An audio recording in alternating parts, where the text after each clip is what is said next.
In this video, we're going to discuss the 26 proven ways to drive traffic to your website. And this was an article that was put out by Shopify. And as I was going through this, I'm like, this is very vague and it doesn't even explain for local service businesses specifically how they can implement these things. And so I'm going to go through this article and walk you through step by step exactly what it means for your business and how you can implement it specifically if you're a home service business owner. So number one, write title tags that match search intent. You can see that they're saying that you could get an ROI for this in a couple days, effort is low, and you're going to get a decent amount of traffic. What does this mean, title tags? All right, so on your website, just pull up a website here. Every single page on your website has what's called a title tag, a meta description, and an H1. So your title tag here, this one says 5-star gutter cleaning service in Charlottesville, Virginia, and surrounding areas. Two important things with title tags. One is that you mention the service that you offer, so gutter cleaning, and the city that you offer it in, and you want to pick your number one city that you want to target.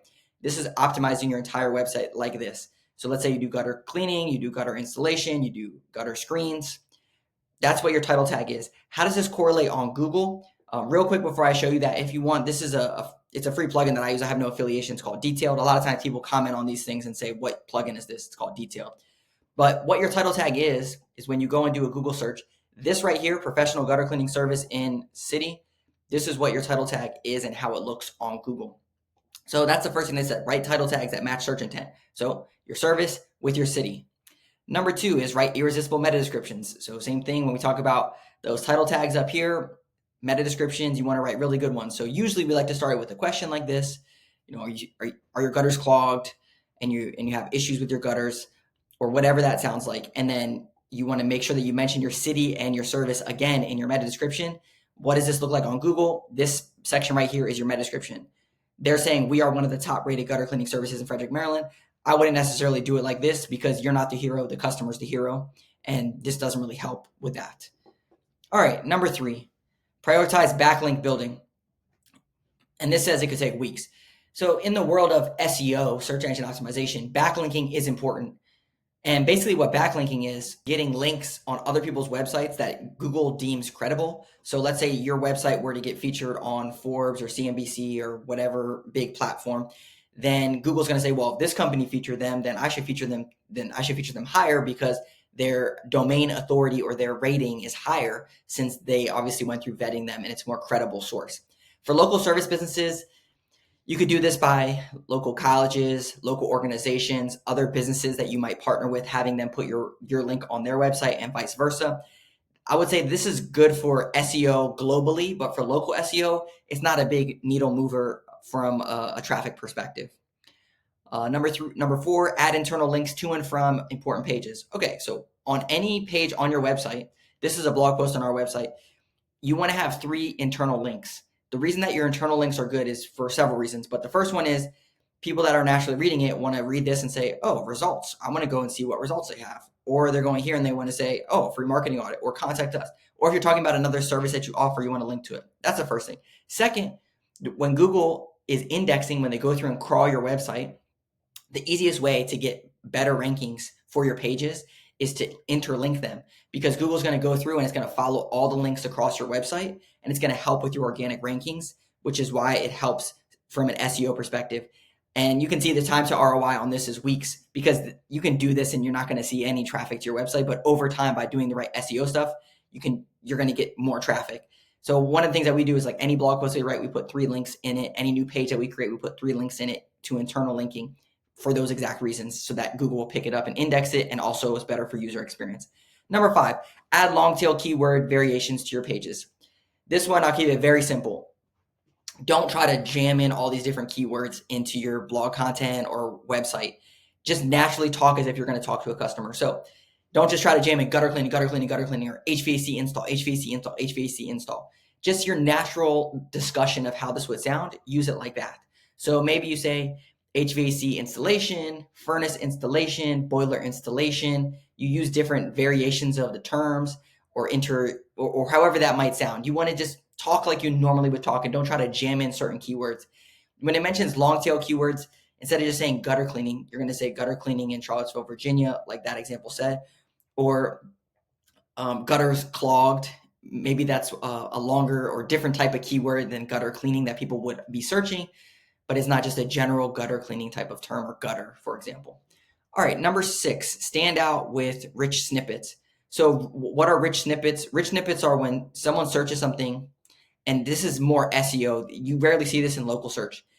It's more when people are asking questions. So like this example, gutter cleaning, Frederick, Maryland, there's no rich snippets, but a snippet would be if Google were to give you an answer here based off of the content that's out there. So if you were to search like, why are my gutters clogged in Charlottesville, Virginia, then a rich snippet would show answering that. And the beauty of rich snippets for SEO is it's more of a they ask you answer type of framework where you're answering people's questions. And by answering their questions in your content, Google's going to reward you by showing your answer in their search engine results page. Again, this is good for SEO. Local SEO, you do want to create content that your customers are asking about, but it's not the number one way to get a bunch of leads, because you don't want DIY people. You want people that are searching for gutter cleaning services, not how to clean my gutters. All right, number 7, focus on local SEO. So this is the whole premise of what we talk about, but your Google business profile, you want to make sure that that's optimized. Google actually outlines 3 things here that they say this is how Google determines local rankings. So the first one is relevance. You want to make sure that your business name mentions the service that you offer and that you're just generally relevant to what you do. Distance, you want to make sure that you're located in the service area that you want to target. So in that example with Charlottesville, if that's your main target, you want to be located in that area. That's how you're going to rank best, if you're located in that area. And then last one is prominence. Basically, how many Google reviews that you have and how prominent you are in the market based off of what Google deems. And for local SEO, it's specifically reviews is going to be the number one thing. All right. Next up, content marketing. So this is a big one for a lot of people. So blog content. We talked about it a little bit before, but creating content that is they ask you answer framework. So take the top 10 questions that your customers ask, create blog content about those things. This is going to answer them for them and also potentially give you one of those rich snippet things. But more importantly, it's going to add value in the marketplace and answer the questions and help you stand out as an authority. Google went through and updated their EAT algorithm, specifically targeting AI content. And what they want to see is real authentic content that demonstrates that you're the authority in the space. And the way that you do that is you answer questions specifically for your local area as the authority. One way that you can do this is create case studies like this. So this is an example of a gym and fitness center that did air duct cleaning. And you just talk about exactly what you did. This customer had X, Y, and Z issue. We went in, we came up with this plan for them. This was the challenge of their project, the solution, the results, and this was the outcome for them. You basically just tell the story of the jobs that you're already doing and you turn them into blog posts. This is great for local SEO, one, because you get your geographical qualifier in there for Northern Virginia or whatever your target area is, but you also are sharing just general words that you would use that you're going to get those long tail keywords in there. You're going to answer questions. It's just generally a really good type of blog post to write. Number 9, produce podcasts. So I just actually interviewed a guy on our show. You can see it on our YouTube channel about creating podcast content for local businesses specifically. And one of the big things that I uncovered in that conversation is that it's about connections over content. And specifically when it comes to podcasting, because I have a podcast too, and I'm on podcasts, it's about building connections with the people that are going to refer you or talk about you, not about just generating the content that people might see and then work with you, which a lot of people think it's that. So what does this look like? For local service businesses specifically, when you talk about creating a podcast, you want to bring people on that are going to be referral partners for you. So think about like if you're a plumber, think about electricians, realtors, property managers, GCs, remodeling companies, anyone that would be someone that you would be a really good connection with. Bring them on your podcast, build a relationship with them over 30 minutes or an hour, broadcast their message to your audience, and then start building that relationship so that they refer you in. It's all about the connection, not about the content, which I think a lot of people miss, specifically when it comes to local SEO and local home service businesses. You could create a podcast, but is someone going to sit there and listen to a podcast about plumbing for, every single week about, hey, fix this drain or fix this hot water heater? No, they're not. They want to hear more about the local community and what's going on in the local community. And that's how you would bring on those experts. You could also bring on your customer testimonials and other issues that people might have had that you want to bring on that are unique situations. But that's my 2 cents on podcasting. I just did an interview with him, which is why it's kind of top of mind. And I think a lot of people think it's a good idea, but they don't really know how to maximize it. Number 10, make videos. So we have a client that does a really good job with video content. And what they do is they literally just post their before and after in video form. So they'll just like literally do a video of them coming in here, how it looked before, how it looked after, them opening the stuff. I think this is a huge opportunity for a lot of businesses to create content like that, like this specifically, because we're already doing a lot of these before and afters. And with before and after pictures, it's good, but videos is even better. The big problem that people run into with this is that they don't have someone that can do it. Like, do I give my technicians this to do, or do I do this as a business owner? You've never seen my technicians' videos. They're horrible. Do I have to go out on every job site? So this can be very limiting, and it's hard. Like, we do digital marketing consulting, but we can't go on site for all of our clients all over the country to do this. And so this is why this can be hard. But if you have a technician, maybe you could reward them, hey, if you get a nice video before and after this, we'll give you, 10 extra bucks or some incentive for that. And then you can create a quick reel or a short that would get good engagement on social media, which would then drive traffic back to your website. Email marketing. All right. So in our flash funnel here, the last piece of this is retargeting. And we talk a lot about, people come into your business, they find out about you, they come through a sales funnel, they might leak out, they might close. Then in this retargeting piece is having a monthly newsletter. So one of the companies that we work with generated $263,000 by sending a newsletter out to 6,000 people in their database. And they never sent an email before. This was just sending out one every single month. And I think it's a big hidden secret for a lot of these businesses that they don't email their customers. You can't get lifetime value without a lifetime relationship. And I would say for home service businesses specifically, this ROI is going to be way faster than months. It's going to be literally days, because imagine you send out an email to an entire database like, hey, get $25 off X, Y, and Z service. And then everyone that opens that email, you can call them, and don't be creepy, but you could just say, hey, we sent out an email about this special offer going on right now. I want to make sure that you're aware of it, blah, blah, blah, blah, blah. So this can be a home run, and it can be a lot faster than this and a lot more money. And it doesn't cost much. And you can get a lot of traffic to your website if you do it right, specifically for home service businesses. All right, so let's shift gears a little bit to organic social media management. So get friends and family to share. So this is a really big one that, again, a lot of home service businesses miss, which is, you want people to share your stuff on Facebook and Instagram, and hopefully that happens. We interviewed a guy from a company called Clicky on our channel, CLICKI, and what he does, and this is, I think, a home run. I'll give you like a low tech one and then what he does. But what he does is, after they go through this sales funnel here, they find out about you, come through your conversion, go through your sale. We need to ask them for a referral. So a low tech way to do this is you have everyone that's come through your sales funnel that goes into an invoice. They get an email that says, hey, give the gift of $25 off, share this on social media, send this to friends and family. And it's like a little voucher or something like that. Low tech, easy way to do it. What Clicky does is they actually give every single person that comes through your sales funnel, they give them a custom URL. That URL, then they can put and send out. And then anytime someone clicks on it or turns into a lead, they'll get paid out. Almost like a affiliate marketing or referral bonus for home service businesses, which I think is really good. And I think that that's a really good way to leverage this. Could they share the before and after picture in the blog post and that kind of stuff? Yeah. But really what you want them to do is give them something that now that they can celebrate and give to someone else, like that $25 off voucher, or, hey, click on this link. I just use these people for my service, and then they get paid for referring business coming back. Proactively engage on Instagram. I think that this is good for general type of driving traffic to your website. For home service businesses, I don't think that this is something that's going to generate a ton of traffic to your website, going and commenting on random people's things or liking people's things.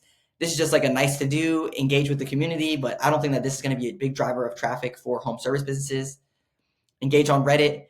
Similar, I would say don't do this, because when you engage on Reddit, you're going to get people from all over the world, and you don't want traffic to your website from all over the world. You want specifically local traffic, because that's the people that you're going to be getting customers as. And so if you go on Reddit, there's no way to qualify local traffic. Now you could do specific local conversations on Reddit, but I still don't think this is the way to get a bunch of traffic to your site. It could be, couldn't be. I haven't seen people do it, and I don't think that it's going to be the best way to get traffic to your site for sure. All right, drive excitement with online promotions. And I'm going to show you an example of what this looks like. So a lot of the websites that we work with, we create these pop-ups with get $50 off air duct cleaning, for example, or get 10% off this, or lock in 2024 pricing or 2025 pricing, or whatever year it is. Something that you see this a lot in e-commerce. This is how you would take it into home service. You would create a pop-up like this that people trade their email and phone number to get some type of a promo. So that's one of the big offers that I would recommend, an excitement with an online promotion. That way you drive traffic to your site, you have something that happens. The other thing that they mentioned here was a giveaway, which I think is a really good idea.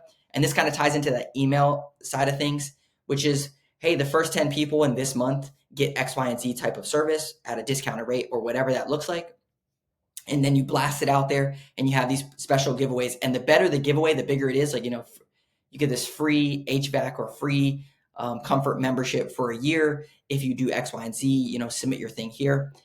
I think that's a really good way to do it. It just takes a little bit of finesse. And what we've seen with a lot of business owners is they kind of have this idea, but then they do it and they get 2 or 3 people into the giveaway and it doesn't actually work. And you kind of have to do all this stuff and build this brand around you that people are engaging with your brand. And then you can do giveaways on top of that, not just do giveaways and hopefully it works. Offer time-sensitive discounts. So this is very similar to this. You could give the 50% off air duct cleaning. One of the best ways that we've seen this work for this time-sensitive discounts is actually in this sales funnel right here. When they go through into your conversion, this estimate that you provide to them is offer it at time sensitive. So like, hey, we gave you this estimate. You get 30 days to convert this estimate. And then it counts down 30, 20, 10. And then obviously when it gets to 5 and then to 1, you want to say, hey, this estimate is about to expire. Do you want to do this or not? You can also do promos inside of that. So when a lead comes in, let's say they don't even get into an estimate or schedule an appointment, you can have something that's like, hey, you came in, we have a special promo going on for $50 off if you schedule by the end of the month. Those types of time-sensitive estimates are really good over here with the leads. To get people in the door, you can do that. But again, you need to have some engagement on social media or some other platforms off your website in order to get it. Where I like to optimize when you get people into your funnel or onto your website, giving them these types of discounts instead of it to turn into leads. 17, leverage user-generated content. So we love user-generated content. We use it a ton for what we do at Flash. User-generated content that we like to use is customer reviews. So if you go to customer reviews here, and you do this on yours, you can go to most relevant. This is what we recommend. And on most relevant, you'll be able to see people that post pictures. Usually they would prioritize these by people that post pictures, but for us, they don't for whatever reason. But even if you just take the newest one, like, hey, this was a great one that this person posted about us, take this and turn this into a graphic and then share that on social media. You can also ask your customers to submit before and after pictures. And if you're doing those videos with before and after pictures, and then you link it up with a review, that's a home run social media post. That's a good UGC, user-generated content approach. And we use this a lot for customer testimonials, frequently asked questions, before and after pictures, blog content. All that is going to be UGC type of stuff that then we color commentary on top of. Send free samples to Instagram influencers. You could do this, you could send them, hey, I'll do a free carpet cleaning for you at your restaurant if you post that we did this for you. I haven't seen specifically people do this because this is more, guerrilla marketing, boots on the ground type of stuff. I think it's a cool way to do it, but you'd also have to do some research on influencer Instagrams in your local area, partnering with them. I know there's a lot of groups out there that have decent platforms, whether it's Facebook groups or Instagram accounts, that they could feature you, but they would charge money, which is fine. I haven't seen it to be super effective, but could be a cool way to do it. All right.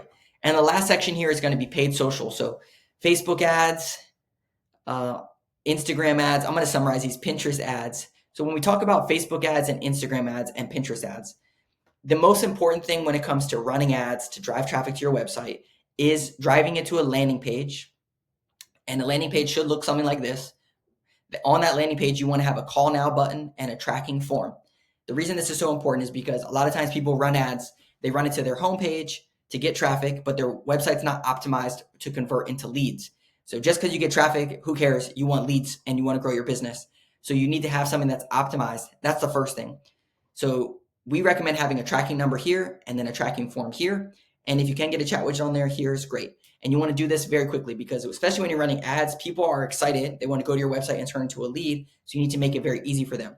The second reason it's important to drive traffic to a landing page is because when someone calls this button and fills out this form, now you can get that information and plug it into something so that way you can track your return on ad spend.